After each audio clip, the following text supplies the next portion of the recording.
बोल शंकर भगवान की जय। देवों के सतवन से शिवजी जी का कोप शांत होना और शिवजी जी का उन्हें वर देना, मय दानव का शिवजी जी के समीप आना और उनसे वर याचना करना। शिवजी जी से वर पाकर मय का वितल लोक में जाना। व्यास जी ने पूछा, महाबुद्धिमान सनत्य कुमार जी, आप तो ब्रह्मा के पुत्र और शिव भक्तों में सर्वश्रेष्ठ हैं, अतः आप धन्य हैं। अब आप यह बतलाइए कि त्रिपुर के दग्ध हो जाने पर संपूर्ण देवताओं ने क्या किया, मैं कहाँ गया और उन त्रिपुराध्यक्षों की क्या गति हुई। यदि वह वृत्तांत शंभु की कथा से संबंध रखने वाला हो तो वह सब विस्तार पूर्वक मुझसे वर्णन कीजिए। सूत जी कहते हैं, मुने, व्यास जी का प्रश्न सुनकर सृष्टिकर्ता ब्रह्मा के पुत्र भगवान सनत्य कुमार शिवजी जी के युगल चरणों का स्मरण कर कर बोले। सनत्य कुमार जी ने कहा, महाबुद्धिमान व्यास जी, जब महेश्वर ने दैत्यों से खचाखच भरे हुए संपूर्ण त्रिपुर को भस्म कर दिया, तब सभी देवताओं को महान आश्चर्य हुआ। उस समय शंकर जी के महान भयंकर रौद्र रूप को, जो करोड़ों सूर्यों के समान प्रकाशमान और प्रलयकालीन अग्नि की भांति तेजस्वी था, तथा जिसके सब ओर से दसों दिशाएं प्रज्वलित सी दिख रही थी, देखकर साथ ही हिमाचल पुत्री पार्वती देवी की ओर दृष्टिपात करके संपूर्ण देवता भयभीत हो गए। तब मुख्य मुख्य देवता विनम्र होकर सामने खड़े हो गए। उस अवसर पर बड़े बड़े ऋषि भी देवताओं की आह्वानी को भयभीत देखकर खड़े ही रह गए, कुछ बोल ना सके। वे चारों ओर से शंभु को प्रणाम करने लगे। तत्पश्चात ब्रह्मा जी भी शिवजी जी के उस रूप को देखकर भयग्रस्त हो गए। तब उन्होंने डरे हुए विष्णु तथा देवगणों के साथ प्रसन्न मन से सावधानी पूर्वक उन गिरिराज सहित महेश्वर का, जो देवों के भी देव, भव तथा हर नाम से प्रसिद्ध, भक्तों के अधीन रहने वाले और त्रिपुर हंता हैं, सत्वन किया। तदनंतरन सभी मुख्य देवताओं ने भगवान शिव की स्तुति की। यों स्तुति किए जाने पर लोकों के कल्याणकर्ता शंकर प्रसन्न हो बोले। शंकर जी ने कहा, ब्रह्मा, विष्णु तथा देवगण, मैं तुम लोगों पर विशेष रूप से प्रसन्न हूँ, अतः अब तुम सभी विचार करके अपना मनोवांछित वर मांग लो। सनत्य कुमार जी कहते हैं, मुनि श्रेष्ठ, शिव द्वारा कहे हुए वचन को सुनकर सभी देवताओं का मन प्रसन्नचित्त से खिल उठा। फिर तो वे बोल उठे। देवताओं ने कहा, भगवान देव देवेश, यदि आप हम पर प्रसन्न हैं और हम देव गणों को अपना दास समझकर वर देना चाहते हैं, तो देव सतमन, जब जब देवताओं पर दुख की संभावना हो, तब तब आप प्रकट होकर सदा उनके दुखों का विनाश करते रहें।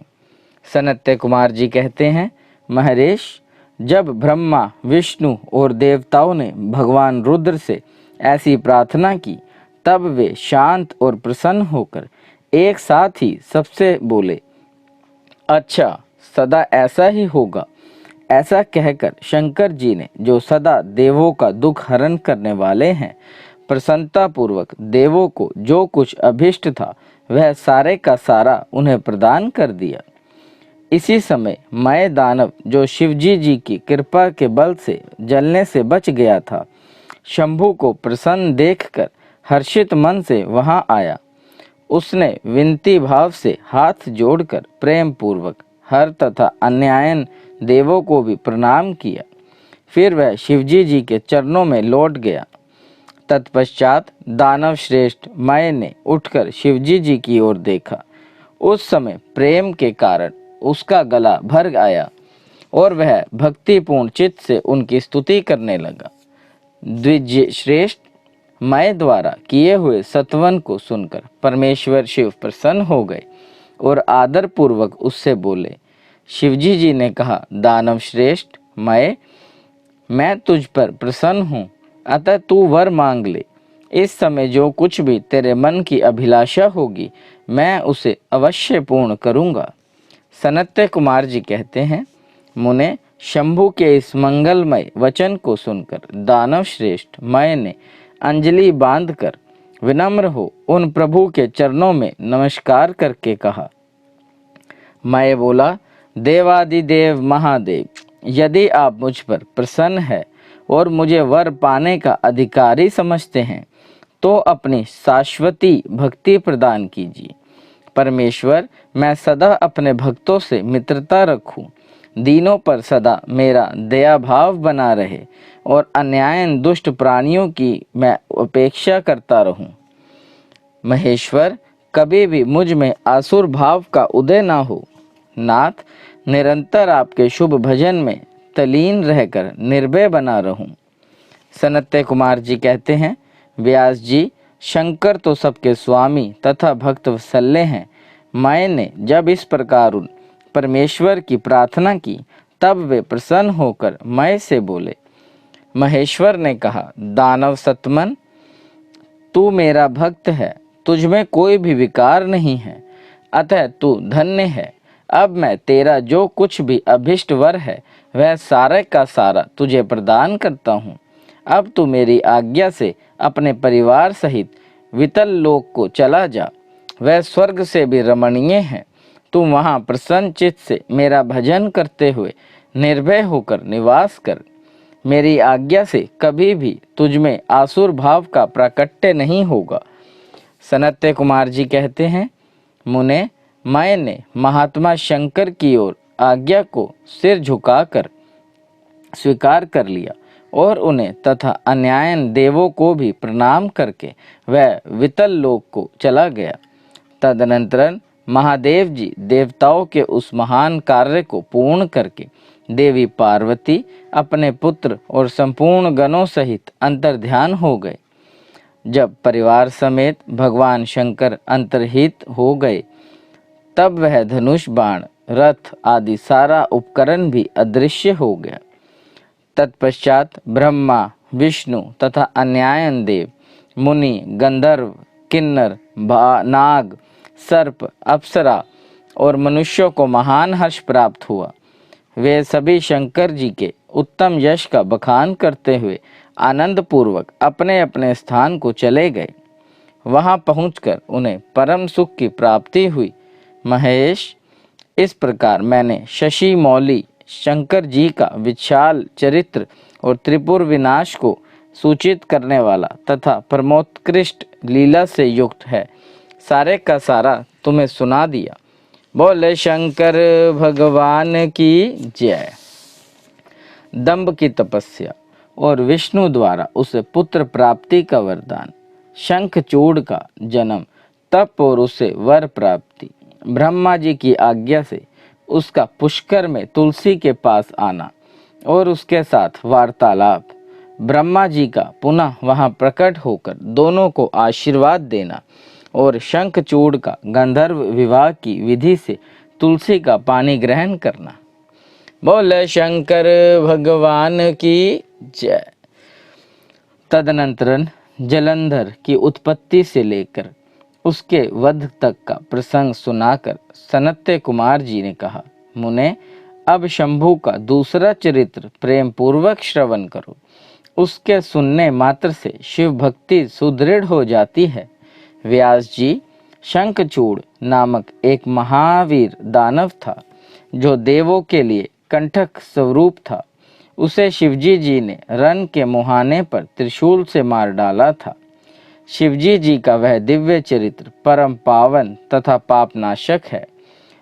तुम पर अधिक स्नेह होने के कारण मैं उसका वर्णन करता हूँ, तुम प्रेम पूर्वक उसे श्रवण करो।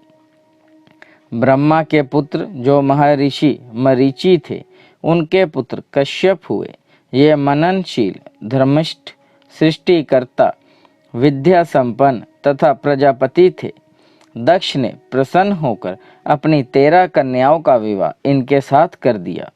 उनकी संतानों का इतना अधिक विस्तार हुआ कि उसका वर्णन करना कठिन है। उन कश्यप पत्नियों में एक का नाम दनु था। वह श्रेष्ठ सुंदरी तथा महारूपवती थी। उस साध्वी का सौभाग्य बड़ा हुआ था। मुने, उस दनु के बहुत से महाबली पुत्र उत्पन्न हुए। विस्तार भय से उनके नाम नहीं गिनाए जा सकते। उनमें एक का नाम विप्रचित था, जो महान बल पराक्रम से संपन्न था। उसका पुत्र दंभ हुआ, जो जितेंद्रिय, धार्मिक तथा विष्णु भक्त था। जब उसके कोई पुत्र नहीं हुआ, तब उस वीर को चिंता व्याप्त हो गई। उसने शुक्राचार्य को गुरु बनाकर उनसे श्री कृष्ण मंत्र प्राप्त किया और पुष्कर में जाकर घोर तप करना आरंभ किया। वहां सुदृढ़ आसन लगाकर कृष्ण मंत्र का जप करते हुए उसके 1,00,000 वर्ष बीत गए। तब उस तपस्वी के मस्तक से एक जाज्वल्यमान ने तेज निकलकर सर्वत्र व्याप्त हुआ गया।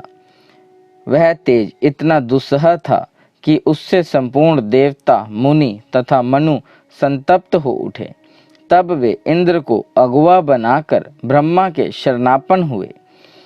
वहां उन्होंने संपूर्ण संपत्तियों के दाता विधाता को प्रणाम करके उनकी स्तुति की और फिर विशेष रूप से व्याकुल होकर अपना सारा वृत्तांत उनसे कह सुनाया। उनकी बात सुनकर ब्रह्मा भी उन्हें साथ लेकर वह सारा वृत्तांत विष्णु को सुनाने के लिए वैकुंठ को चले गए। वहां पहुंचकर सब लोगों ने त्रिलोकी के अधीश्वर तथा रक्षक परमात्मा विष्णु को विनीत भाव से प्रणाम किया और फिर हाथ जोड़कर उनकी स्तुति करने लगे। देवता बोले, देव देव, हमें पता नहीं कि यहाँ कौन सा कारण उत्पन्न हो गया है। हम किसके तेज से संतप्त हो उठे हैं, यह आप ही बतलाइए। दीन बंधु, अपने दुखी सेवकों के रक्षक तो आप हैं ही, अतः शरणदाता रमानाथ, हम शरणागतों की रक्षा कीजिए। सनत्य कुमार जी कहते हैं, मुने, ब्रह्मा आदि देवताओं के वचन को सुनकर शरणागत वत्सल्य भगवान विष्णु मुस्कुराए और प्रेम पूर्वक बोले। श्री विष्णु ने कहा, अमरो, शांत रहो, घबराओ मत, भयभीत न हो। कोई उलट पलट नहीं होगा, क्योंकि अभी प्रलय का समय नहीं आया है। यह तेज तो दंभ नामक दानव का है, जो मेरा भक्त है और पुत्र की कामना से तप कर रहा है। मैं उसे वरदान देकर शांत कर दूंगा। सनत्य कुमार जी कहते हैं, मुने, भगवान विष्णु के यों कहने पर ब्रह्मा आदि देवताओं की व्यग्रता जाती रही। वे सभी धैर्य धारण करके अपने अपने धाम को लौट गए। इधर भगवान अच्युत भी वर प्रदान करने के लिए पुष्कर को चल पड़े, जहाँ वह दंभ नामक दानव तप कर रहा था। वहां पहुंचकर श्री हरि ने अपने मंत्र का जप करने वाले भक्त दंभ को सांत्वना देते हुए मधुर वाणी में कहा, वर मांग। तब विष्णु का उपयुक्त वचन सुनकर और उन्हें आगे उपस्थित देखकर दंभ बड़ी भक्ति के साथ उनके चरणों में लोटपोट हो गया और बारंबार स्तुति करते हुए बोला। दंभ ने कहा, देवादिदेव कमल नयन, आपको नमस्कार है। रमानाथ, मुझ पर कृपा कीजिए। त्रिलोकेश, मुझे एक ऐसा वीर पुत्र दीजिए जो आपका भक्त तथा महान बल पराक्रम से संपन्न हो। वह त्रिलोकी को जीत ले, परंतु देवता उसे पराजित न कर सकें। सनत्य कुमार जी कहते हैं, मुने, दानवराज दंभ के यों कहने पर श्री विष्णु ने उन्हें वह वर दे दिया और घोर तप से उसे निर्वित करके स्वयं अंतर्ध्यान हो गए। दानवेंद्र दंभ की तपस्या सिद्ध हो चुकी थी, जिससे उसका मनोरथ पूर्ण हो गया था। अतः वह भी श्री हरि के चले जाने पर उस दिशा को नमस्कार करके अपने घर को लौट गया। थोड़े ही समय के उपरांत उसके भाग्यवती पत्नी गर्भवती हो गई। वह अपने तेज से घर के भीतरी भाग को प्रकाशित करती हुई शोभा पाने लगी।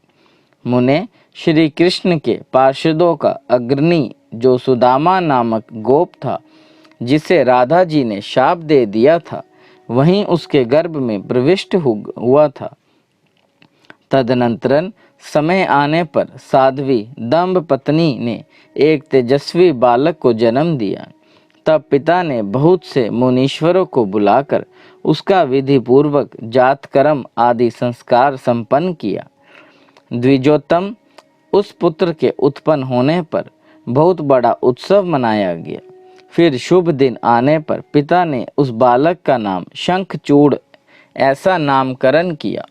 वह अपने पिता के घर में शुक्ल पक्ष के चंद्रमा की भांति बढ़ने लगा। वह अत्यंत तेजस्वी था, अतः उसने बचपन में ही सारी विद्याएं सीख ली। वह नित्य बाल क्रीड़ा करके अपने माता पिता का हर्ष बढ़ाने लगा और अपने समस्त कुटुंबियों का तो वह विशेष रूप से प्रेम भाजन हो गया। तदनंतरन जब शंखचूड़ बड़ा हुआ, तब वह जज्ञेश्वर मुनि के उपदेश से पुष्कर में जाकर ब्रह्मा जी को प्रसन्न करने के लिए भक्ति पूर्वक तपस्या करने लगा। उस समय वह एकाग्र मन हो अपनी इंद्रियों को काबू में करके गुरु रूप दृष्ट ब्रह्म विद्या का जप करता रहा। यों पुष्कर में तपस्या करते हुए दानवराज शंखचूड़ को वर देने के लिए लोक गुरु एवं ऐश्वर्यशाली ब्रह्मा शीघ्र ही वहां पधारे और उस दानवेंद्र से बोले, वर मांग। ब्रह्मा जी को देखकर अत्यंत नम्रता से उन्हें अभिवादन किया और फिर उत्तम वाणी से उनकी स्तुति की। तत्पश्चात उसने ब्रह्मा से वर मांगते हुए कहा, भगवान, मैं देवताओं के लिए अजय हो जाऊं। तब ब्रह्मा जी परम प्रसन्न होकर बोले, तथास्तु, ऐसा ही होगा। फिर उन्होंने शंखचूड़ को वह दिव्य श्री कृष्ण कवच प्रदान किया, जो जगत के संपूर्ण मंगलों का भी मंगल और सर्वत्र विजय प्रदान करने वाला है। तदनंतर ब्रह्मा जी ने उसे आज्ञा दी कि तुम बद्री वन को जाओ। वहीं धर्मध्वज की कन्या तुलसी सकाम भाव से तपस्या कर रही है, तुम उसके साथ विवाह कर लो। यों कहकर ब्रह्मा जी उसी क्षण उसके सामने ही तुरंत अंतर्ध्यान हो गए। तब तप सिद्ध शंखचूड़ ने भी, जिसके सारे मनोरथ तपोबल से पूर्ण हो चुके थे और मुख पर प्रसन्नता खेल रही थी, पुष्कर में ही उस जगत के मंगलों के भी मंगल स्वरूप कवच को गले में बांध लिया और ब्रह्मा के आज्ञा अनुसार वह तत्काल ही बद्री का श्रम को चल पड़ा। वहां दानव शंखचूड़ सहसा उस स्थान पर जा पहुंचा जहां धर्मध्वज की पुत्री तुलसी तप कर रही थी। सुंदरी तुलसी का रूप अत्यंत कमनीय और मनोहर था। वह उत्तम शील से संपन्न हो उस सती को देखकर शंखचूड़ उसके समीप ही ठहर गया और मधुर वाणी में उससे बोला। शंखचूड़ ने कहा, सुंदरी, तुम कौन हो? किसकी पुत्री हो? तुम यहाँ चुपचाप बैठकर क्या कर रही हो? यह सारा रहस्य मुझे बतलाओ। सनत्य कुमार जी कहते हैं, मुने, शंखचूड़ के ये सकाम वचन सुनकर तुलसी ने उनसे कहा। तुलसी बोली, मैं धर्मध्वज की तपस्विनी कन्या हूँ और यहाँ तपोवन में तप कर रही हूँ। आप कौन हैं? सुखपूर्वक अपने अभिष्ट स्थान को चले जाइए, क्योंकि नारी जाति ब्रह्मा आदि को भी मुंह में डाल देने वाली होती है। यह विषतुल्य निंदनीय दोष उत्पन्न करने वाली माया रूपिणी तथा विचारशीलाओं को भी श्रृंखला के समान जकड़ लेने वाली होती है। सनत्य कुमार जी कहते हैं, महर्षि, तुलसी जब इस प्रकार रस भरी बातें कहकर चुप हो गई, तब उसे मुस्कुराती देखकर शंखचूड़ ने भी कहना आरंभ किया। शंखचूड़ बोला, देवी, तुमने जो बात कही है वह सारी की सारी मिथ्या हो, ऐसी बात नहीं है। उसमें कुछ सत्य है और कुछ असत्य भी। इसका विवरण मुझसे सुनो। शोभने, जगत में जितनी पतिव्रता नारियां हैं, उनमें तुम अग्रणी हो। मेरा तो ऐसा विचार है कि जैसे मैं पाप बुद्धि कामी नहीं हूँ, उसी प्रकार तुम भी काम पराधीना नहीं हो। फिर भी इस समय मैं ब्रह्मा जी की आज्ञा से तुम्हारे समीप आया हूँ और गंधर्व विवाह की विधि से तुम्हें ग्रहण करूँगा। भद्रे, क्या तुम मुझे नहीं जानती हो अथवा तुमने कभी मेरा नाम भी नहीं सुना? अरे, देवताओं में भगदड़ डालने वाला शंखचूड़ मैं ही हूँ। मैं दनु का वंशज तथा दंभ नामक दानव का पुत्र हूँ। पूर्व काल में मैं श्री हरि का पार्षद था। मेरा नाम सुदामा गोप था। इस समय मैं राधा जी का श्राप से दानवराज शंखचूड़ होकर उत्पन्न हुआ हूँ। ये सारी बातें मुझे ज्ञात हैं, क्योंकि श्री कृष्ण के प्रभाव से मुझे अपने पूर्व जन्म का स्मरण बना हुआ है। सनत्य कुमार जी कहते हैं, मुने, तुलसी के समक्ष यूं कहकर शंखचूड़ चुप हो गया। जब दानवराज ने आदर पूर्वक तुलसी से ऐसा सत्य वचन कहा, तब वह परम प्रसन्न हुई और मुस्कुराकर कहने लगी। तुलसी बोली, भद्र पुरुष, आज आपने अपने सात्विक विचार से मुझे पराजित कर दिया है। जो पुरुष स्त्री द्वारा परास्त ना हो सके, वह संसार में धन्यवाद का पात्र है, क्योंकि जिस स्त्री को जीत लेती है, वह पुरुष सदाचारी होते हुए भी सदा अपमान अपपावन बना रहता है। देवता, पितृ और समस्त मानव उसकी निंदा करते हैं। जननाशोच तथा मरनाशोच में ब्राह्मण 10 दिनों में, क्षत्रिय 12 दिनों में और वैश्य 15 दिनों में शुद्ध हो जाता है तथा शूद्र की शुद्धि 1 मास में हो जाती है। ऐसा वेद का अनुशासन है। परंतु स्त्री से पराजित हुए पुरुष की शुद्धि चितादाह के अतिरिक्त अन्य किसी प्रकार से संभव ही नहीं है। इसी कारण उसके पितृ उसके द्वारा दिए गए पिंड तर्पण आदि को इच्छा पूर्वक ग्रहण नहीं करते तथा देवता भी उसके द्वारा अर्पित किए हुए पुष्प फल आदि को स्वीकार नहीं करते। जिसका मन स्त्रियों द्वारा आहत हो जाता है, उसके ज्ञान, उत्तम तप, जप, होम, पूजन, विद्या और दान से क्या लाभ? अर्थात उसके ये सभी निष्फल हो जाते हैं। मैंने आपके विद्या, प्रभाव और ज्ञान की जानकारी के लिए ही आपकी परीक्षा ली है, क्योंकि कामनी को चाहिए कि वह अपने मनोनीत कांत की परीक्षा करके ही उसे पति रूप से वर्ण करे। सनत्य कुमार जी कहते हैं, व्यास जी, जिस समय तुलसी यूं वार्तालाप कर रही थी, उसी समय सृष्टिकर्ता ब्रह्मा वहां आ पहुँचे और इस प्रकार कहने लगे। ब्रह्मा जी ने कहा, शंखचूड़, तुम इसके साथ क्या व्यर्थ में वाद विवाद कर रहे हो? तुम गांधर्व विवाह की विधि से इसका पानी ग्रहण करो, क्योंकि निश्चय ही तुम पुरुष रतन हो और यह सती साध्वी नारियों में रतन स्वरूपा है। ऐसी दशा में निपुण के साथ समागम गुणकारी ही होगा।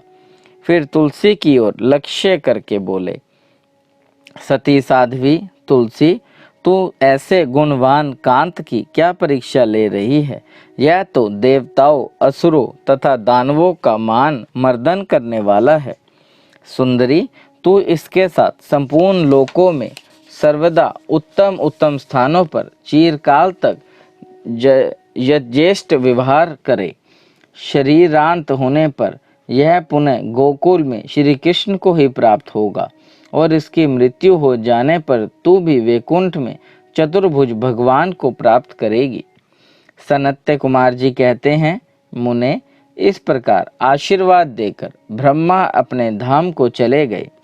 तब उस दानव शंखचूड़ ने गंधर्व विवाह की विधि से तुलसी का पानी ग्रहण किया। यूं तुलसी के साथ विवाह करके वह अपने पिता के स्थान को चला गया और मनोरम भवन में उस रमणीय के साथ विहार करने लगा। बोले शंकर भगवान की जय। शंखचूड़ का असुर राज्य पर अभिषेक और उसके द्वारा देवों का अधिकार छीना जाना देवों का ब्रह्मा की शरण में जाना, ब्रह्मा का उन्हें साथ लेकर विष्णु के पास जाना, विष्णु द्वारा शंखचूड़ के जन्म का रहस्योद्घाटन और फिर सबका शिव के पास जाना और शिव सभा में उनकी झांकी करना तथा अपना अभिप्राय प्रकट करना। सनत्य कुमार जी कहते हैं, महर्षि, जब शंखचूड़ ने तप करके वर प्राप्त कर लिया और वह विवाहित होकर अपने घर लौट आया, तब दानवों और दैत्यों को बड़ी प्रसन्नता हुई।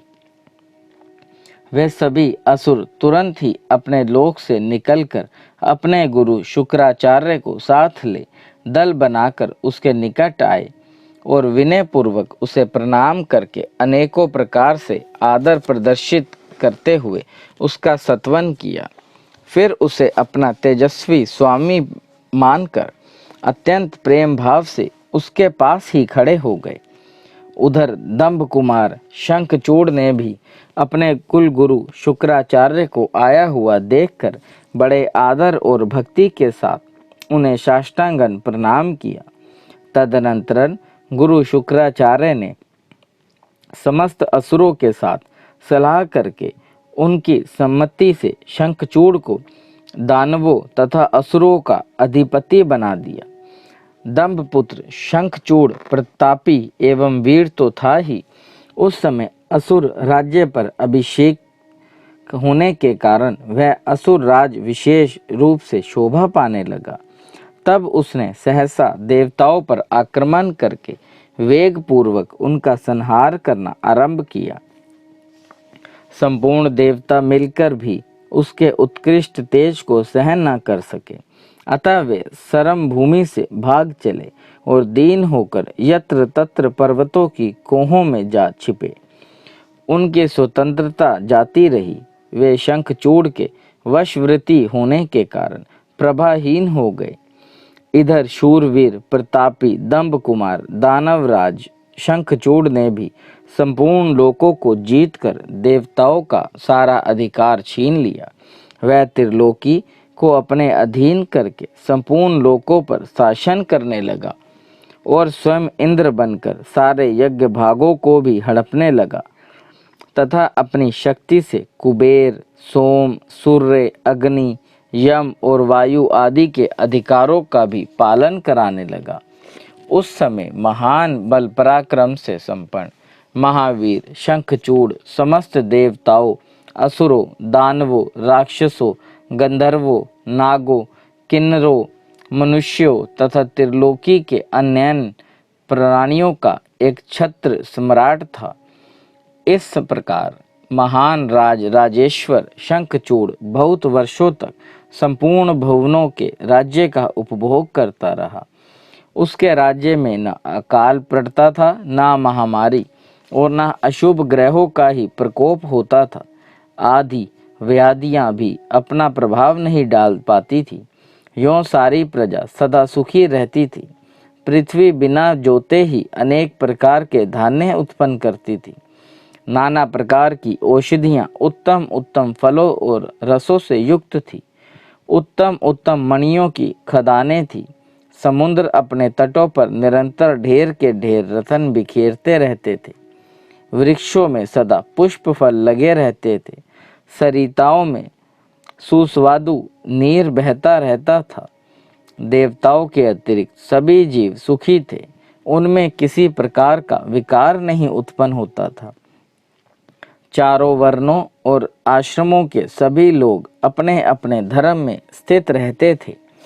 इस प्रकार जब वह त्रिलोकी का शासन कर रहा था, उस समय कोई भी दुखी नहीं था। केवल देवता भ्रात ध्रुववश दुख उठा रहे थे। मुने, महाबली शंखचूड़ गोलोक निवासी श्री कृष्ण का परम मित्र था। साधु स्वभाव वाला वह सदा श्री कृष्ण की भक्ति में निरत रहता था। पूर्वावश उसे दानव की योनि में जन्म लेना पड़ा था, परंतु दानव होने पर भी उसकी बुद्धि दानव की सी नहीं थी।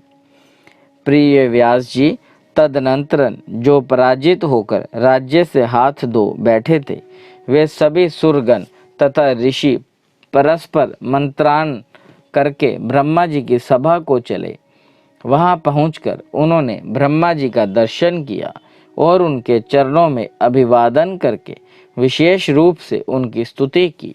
फिर आकुलतापूर्वक अपना सारा वृत्तांत उन्हें कह सुनाया।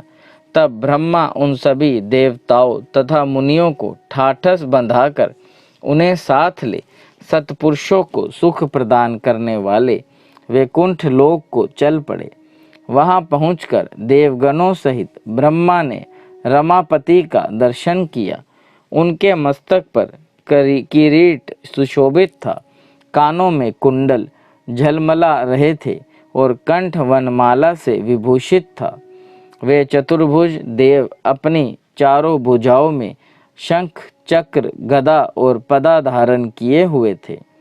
श्री विग्रह का पीतांबर शोभा दे रहा था। सनंदी नादी सिद्ध उनकी सेवा में नियुक्त थे।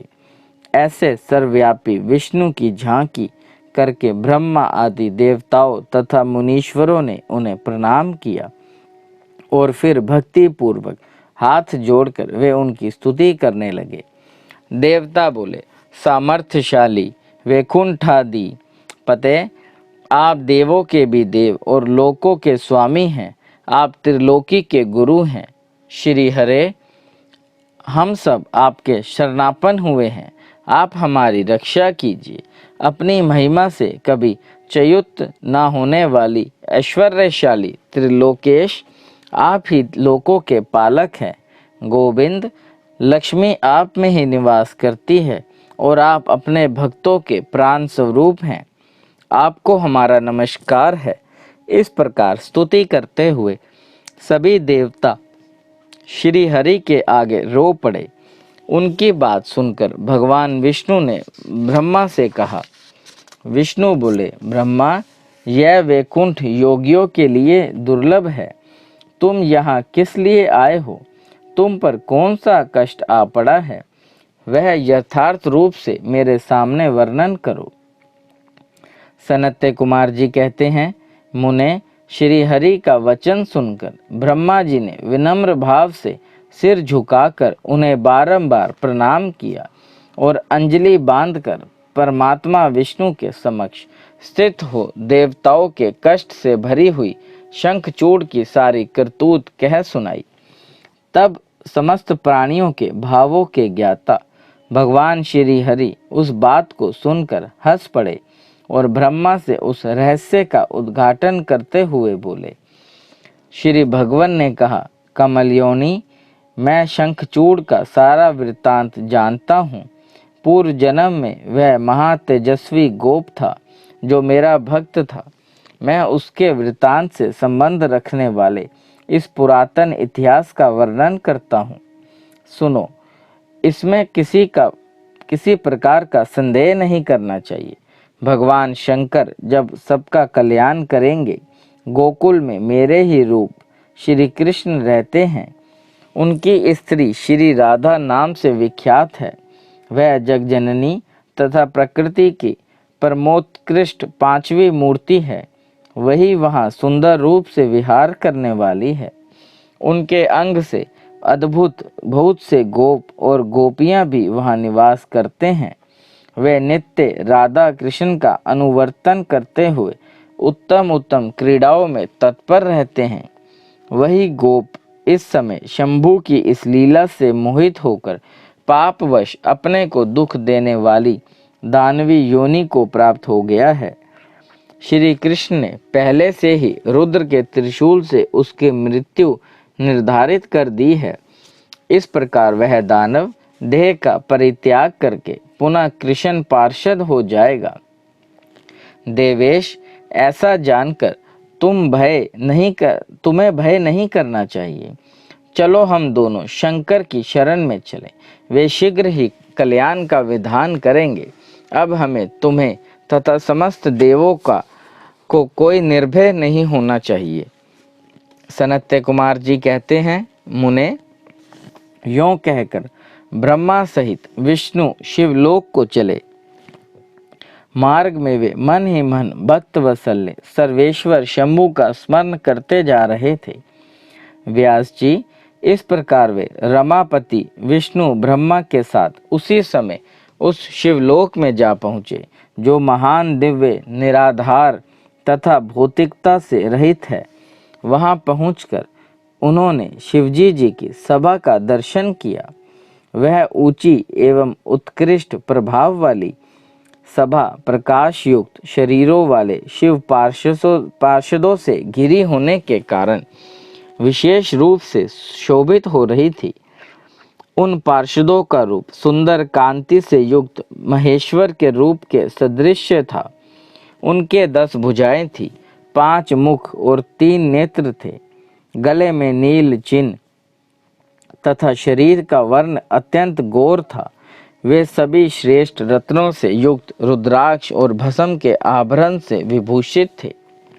वह मनोहर सभा नवीन चंद्रमंडल के समान आकार वाली और चौकोर थी। उत्तम उत्तम मणियों तथा हीरो के हारों से वह सजाई गई थी। अमूल्य रत्नों के बने हुए कमल पत्रों से सुशोभित थी। उसमें मणियों की जलियों से युक्त गवाश बने थे, जिससे वह चित्र विचित्र दिख रही थी। शंकर की इच्छा से उसमें पदा रागमणि जड़ी हुई थी, जिससे वह अद्भुत सी लग रही थी। वह संयमंत कमणी मणि बनी हुई सैकड़ों सीढ़ियों से युक्त थी। उसमें चारों ओर इंद्रनील मणि के खंभे लगे हुए थे, जिन पर स्वर्ण सूत्र से ग्रथित चंदन के सुंदर पल्लव लटक रहे थे, जिससे वह मन को मोह लेती थी। वह भली भांति संस्कृत तथा सुगंधित वायु से सुवासित थी। 1 सहस्त्र योजन विस्तार वाली वह सभा बहुत से किंकरों से खचाखच भरी थी। उसके मध्य भाग में अमूल्य रत्नों द्वारा निर्मित एक विचित्र सिंहासन था। उसी पर उमा सहित शंकर विराजमान थे। उन्हें सुरेश्वर विष्णु ने देखा। वे तारकाओं से घिरे हुए चंद्रमा के समान लग रहे थे। वे किरीट कुंडल और रत्नों की मालाओं से विभूषित थे। उनके सारे अंग में भस्म रमाई हुई थी। वे लीला कमल धारण किए हुए थे। महान उल्लास से भरे हुए उमाकांत का मन शांत तथा प्रसन्न था। देवी पार्वती ने उन्हें सुवासित तांबूल प्रदान किया था, जिसे वे चबा रहे थे। शिवगण हाथ में श्वेत चवर लेकर परम भक्ति के साथ उनकी सेवा कर रहे थे और सिद्ध भक्ति वश सिर झुकाकर उनके सत्वन में लगे थे। वे गुणातीत परेशान त्रियोदेव के जनक सर्वव्यापी निर्विकल्प निराकार स्वेच्छानुसार साकार कल्याण स्वरूप माया रहित अजन्मा आद्य माया के अधीश्वर प्रकृति और पुरुष से भी परात्पर सर्वसमर्थ परिपूर्णतम और सम्यता युक्त हैं। ऐसे विशिष्ट गुणों से युक्त शिव को देखकर ब्रह्मा और विष्णु ने हाथ जोड़कर उन्हें प्रणाम किया और फिर वे स्तुति करने लगे।